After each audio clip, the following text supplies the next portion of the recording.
सूर्यकोटि समप्रभ। नमस्कार, मैं आपका बहुत बहुत स्वागत करता हूँ अपने चैनल पे।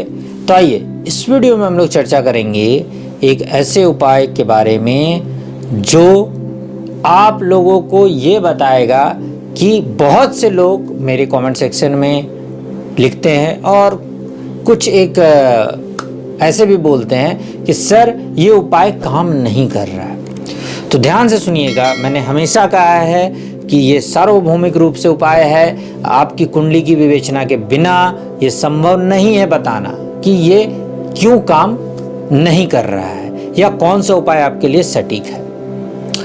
लेकिन अगर आप प्रेम भाव से कोई भी उपाय करते हैं तो वो उपाय निश्चय रूप से काम करता है, लेकिन उसमें बहुत ज्यादा एनर्जी और भाव डालना पड़ता है। सिर्फ कर दिया उपाय, गुरुजी ने कह दिया हमने कर दिया, ऐसा नहीं होता है। अब बताता हूं कि और क्या क्या कारण हो सकते हैं उपाय नहीं काम होने के।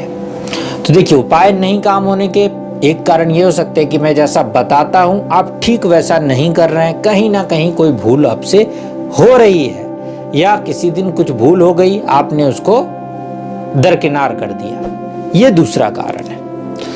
और जो सबसे बड़े कारणों में ये कारण है कि ऐसा भी हो सकता है कि मैंने बहुत सारे दोष बताए हैं, जैसे कि मांगलिक दोष, जैसे कि विष दोष, जैसे कि आपके सप्तम भाव में यदि किसी कारण से ग्रहण दोष बन रहा हो, और यदि आपके सप्तम भाव में किसी कारण से गुरु चांडाल योग बन रहा हो, किसी कारण से आपके शुक्र या बृहस्पति पीड़ित हो, तो इन सब कारणों से भी आप उपाय करेंगे तो उसका पूर्ण फल नहीं मिलेगा। हालांकि अगर उसी उपाय को आप कई बार रिपीट करके करते हैं तो धीरे धीरे उसका फल मिलेगा, पर उसमें समय लगता है। वो 6 महीने से 1 साल का भी समय हो सकता है, उतना दिन आपको धैर्य रखना होगा।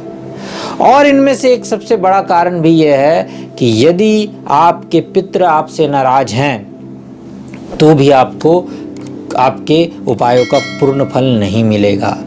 किसी भी कारण से पितृदेव या जो है आपसे नाराज हो सकते हैं। पितृ देवी देवता अर्थात जितने भी पुरुष पितृ हैं उन्हें पितृदेव कहते हैं, और पुत्र और जितनी भी स्त्री जो पितृ हैं उन्हें पितृदेवी कहते हैं। अर्थात पितृदेवी देवता की यदि कृपा आपको प्राप्त नहीं है तो उसे पितृदोष कहते हैं। तो इन सब का निवारण कराना भी बहुत जरूरी होता है।